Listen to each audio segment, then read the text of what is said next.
Assalamualaikum warahmatullahi wabarakatuh. Alhamdulillah. Allahumma salli ala Sayyidina Muhammad wa ala alihi wa sahbihi wa barik wa sallim. Yang sama-sama kita dimuliakan Allah subhanahu wa ta'ala.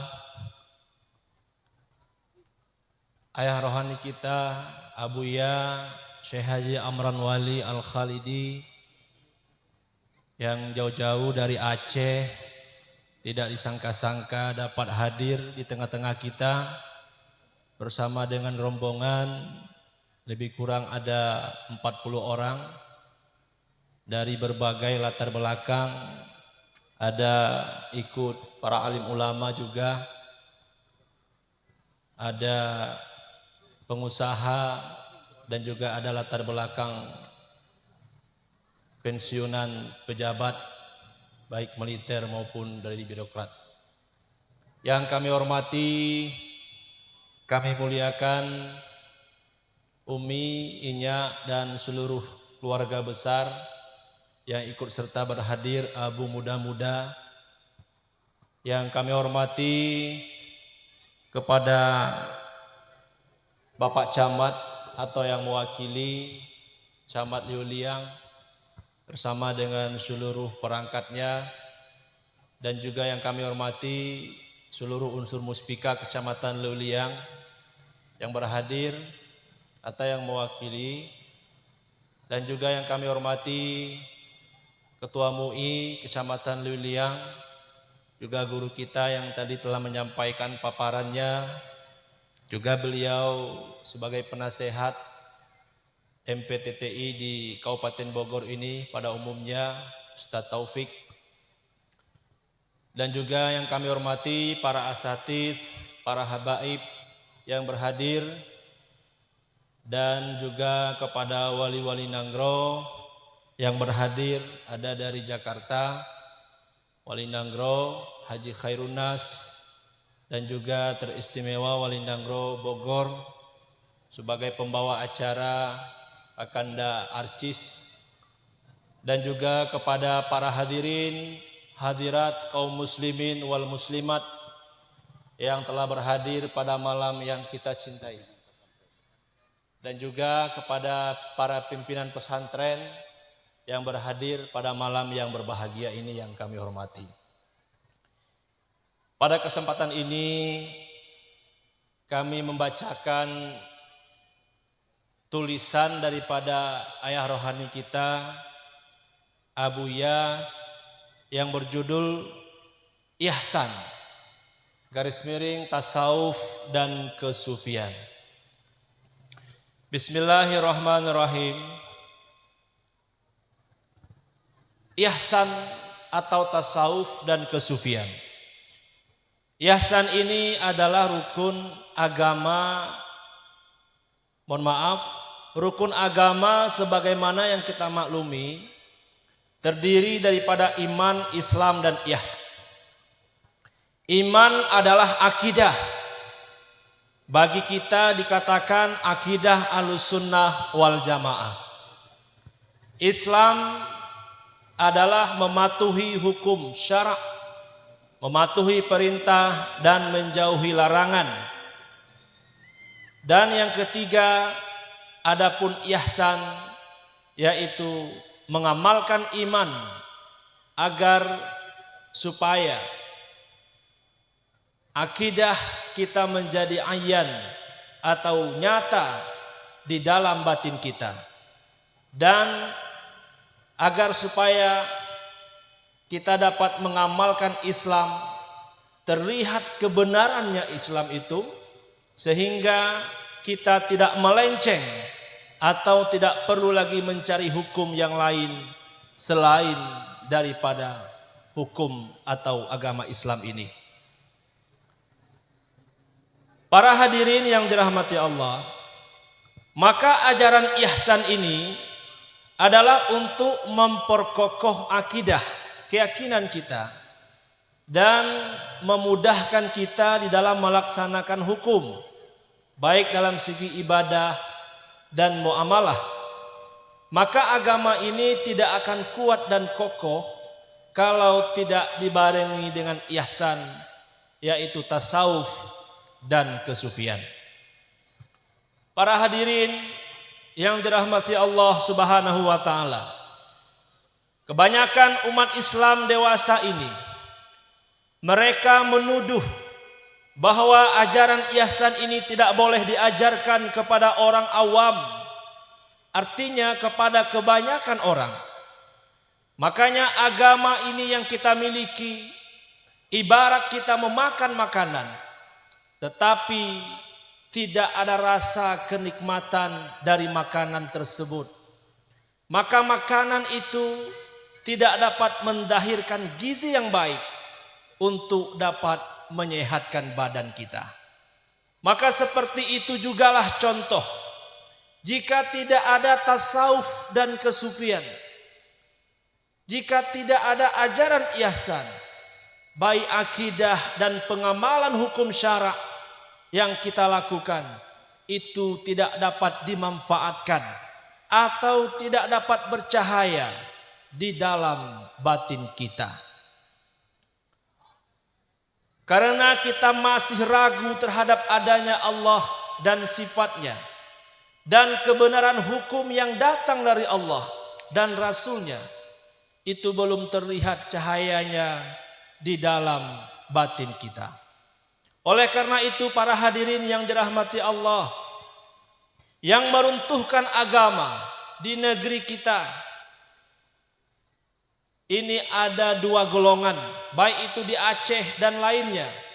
Yang pertama adalah ajaran Wahabi Salafi yang merusak akidah Ahlussunnah wal Jamaah. Mereka berpaham Mu'tazilah, sehingga orang Aceh, baik ulama dan cendekiawan mengatakan, kita berakidah Ahlussunnah wal Jamaah, akan tetapi pada zahirnya, namun pada batinnya berkeyakinan atau beriktikad Mu'tazilah. Naudzubillah. Yang kedua, yang meruntuhkan agama, kalau di Aceh MPU namanya, kalau di sini dinamakan dengan MUI, dengan pengertian adalah MPU atau MUI mereka yang belum faham tasawuf dan kesufian, atau belum memahami ajaran hakikat dan ma'rifat untuk dapat menghilangkan hudud, yaitu keuntungan nafsu dan wujud diri. Maka pengaruh kedua golongan ini sudah ada hinggap kepada ulama-ulama kita, kepada para cendekiawan kita, cendekiawan Islam, baik di Aceh, umumnya di Indonesia. Kalau ini dibiarkan, maka agama kita, baik di Aceh, di Bogor ini, Indonesia pada umumnya, tidak akan kuat dan kokoh. Apa usaha kita? Apa usaha Tengku Wahyu dan kawan-kawan? Usaha Kiai Ustadz Taufik untuk mencegah agar kedua golongan ini tidak mempengaruhi ulama kita dan cendekiawan kita, baik di Aceh dan di Nusantara pada umumnya. Sekian dan demikian, wallahu a'lam bishawab.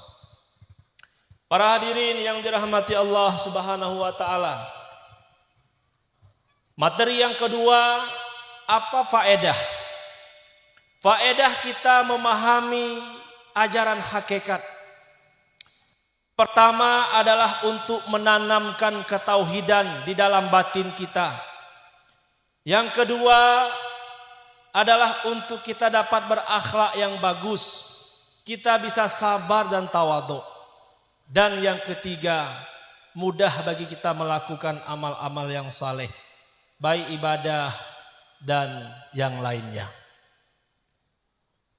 Poin yang kedua, apa faedah kita belajar tarekat?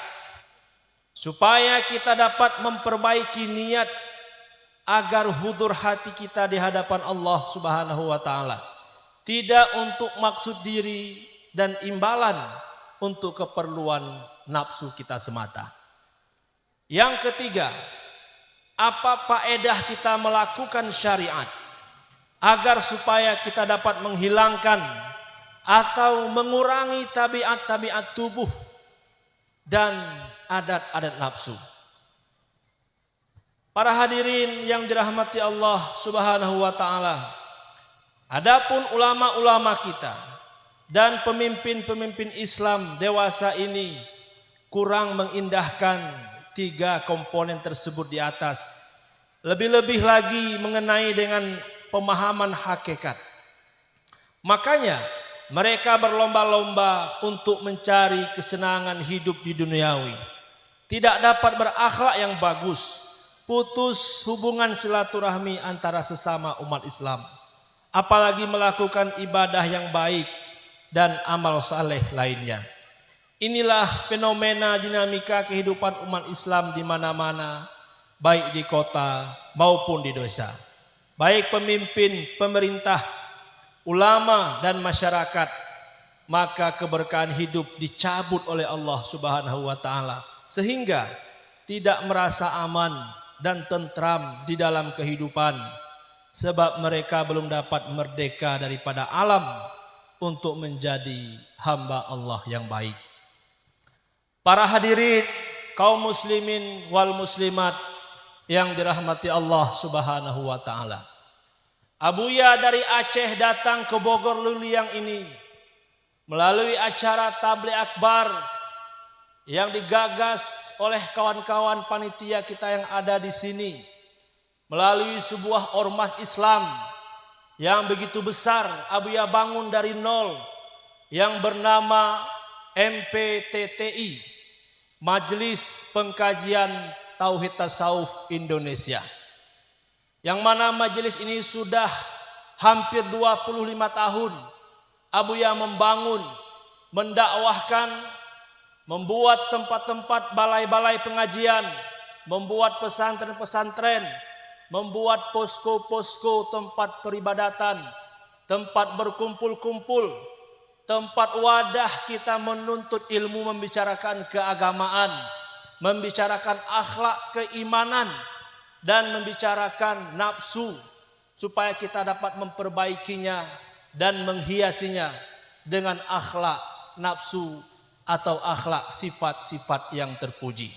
Sehingga posko-posko Abuya mengistilahkan atau dengan istilah lain sekretariat itu menyebar di seluruh Indonesia, di berbagai provinsi, kabupaten, kota, bahkan sampai ke ranting-rantingnya.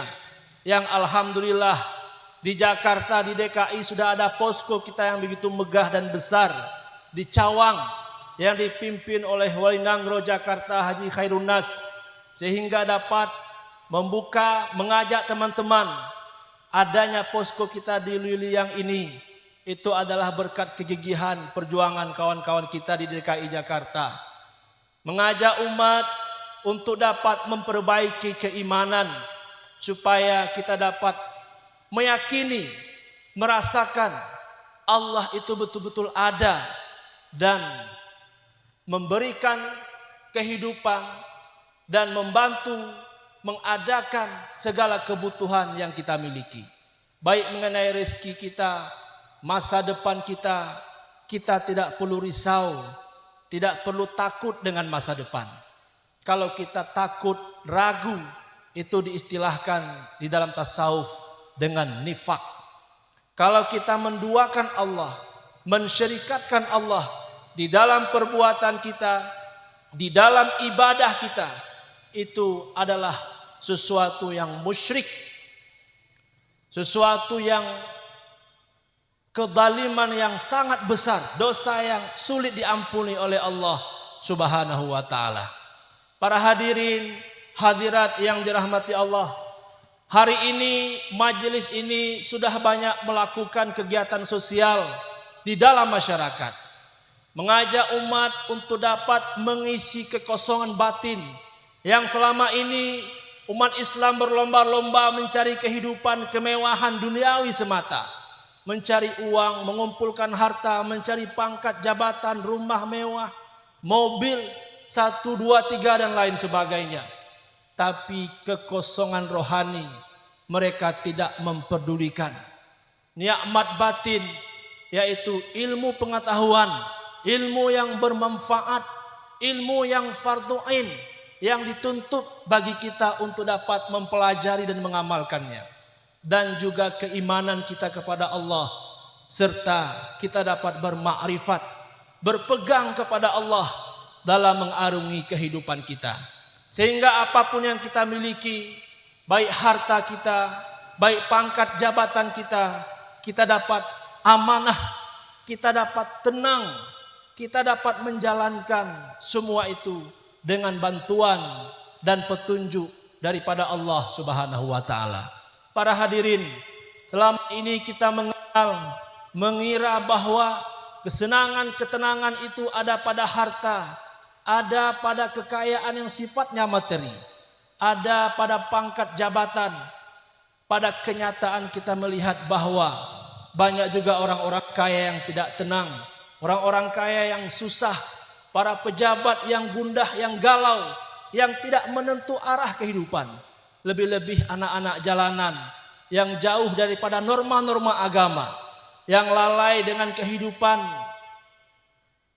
di era globalisasi ini, terkait dengan kenakalan remaja, narkoba, media sosial, dan lain-lain sebagainya, kemaksiatan merajalela. Itu semua adalah dapat merusak generasi bangsa kita ke depan ini. Maka oleh karena itulah Abuya datang kemari menjemput kita, mengajak kita semua untuk kita dapat bangun untuk Allah, bangun daripada kelalaian, supaya kita dapat belajar agama dengan baik, bangun kita daripada kemalasan, supaya kita mau rajin melakukan ketaatan kepada Allah, dan membangunkan keimanan kita yang telah rapuh. Allah hanya sekedar kita tahu, kita yakini, tapi keberadaan Allah, cinta kita kepada Allah, takut kita, harap kita tidak kepada Allah, melainkan kita banyak berharap kepada makhluk, kita banyak takut kepada makhluk, padahal yang maha kuasa, yang maha mengatur segala-galanya adalah Allah Subhanahu wa taala. Para hadirin, hadirat yang dirahmati Allah Subhanahu wa taala, dan juga Abuya mengajak kita supaya kita dapat memperbaiki amal saleh kita. Jangan amal saleh yang kita lakukan itu sifatnya sia-sia. Kita capek sembahyang, capek berpuasa, capek banyak harta yang sudah kita korbankan bersedekah, tapi nilainya kurang. Bahkan bisa menjadi mara bahaya, malapetaka bagi kita kalau kita nafsu kita, akhlak kita masih jelek, kita masih bersifat iri, masih bersifat dengki, sombong, memfitnah, buruk sangka, memutuskan hubungan silaturahmi. Itu juga adalah anjuran agama supaya kita mau belajar memperbaiki nafsu kita dan akhlak kita, supaya apa-apa yang kita lakukan tidak menjadi sia-sia dan mendapatkan ridha dari Allah Subhanahu wa taala. Dan yang terakhir, kita dapat bermakrifat dengan tauhid yang hakiki. Para hadirin, hadirat yang dirahmati Allah, inilah Allah tujuan menjadikan kita, wa ma khalaqtul jinna wal insa illa liya'budun. Tidak aku jadikan jin dan manusia melainkan untuk beribadah kepadaku, kata Allah. Ibnu Abbas menafsirkan ailiya arifuni, artinya bermakrifat kepadaku. Zahir kita beribadah menyembah Allah, batin kita bermakrifat kepada Allah Subhanahu wa taala. Para hadirin hadirat yang dirahmati Allah, tadi Abuya dikunjungi oleh 3 orang aktivis nasional, mantan Komnas HAM, Komnas Perempuan, dan juga ada beberapa orang aktivis nasional. Mereka meminta nasihat wejangan kepada Abuya. Abuya menerangkan mengenai dengan Pancasila, bagaimana menjadi warga negara yang baik, mengikuti negara kesatuan Republik Indonesia. Sehingga Abuya menjelaskan, menerangkan latar belakangnya, dan juga Abuya menerangkan bagaimana pemahaman Pancasila yang sesungguhnya. Sehingga para aktivis yang menemui Abuya tadi siang, beliau menangis mengatakan bahwa saya belum pernah mendengarkan pemahaman Pancasila daripada kiai, daripada ulama yang begitu mendalam.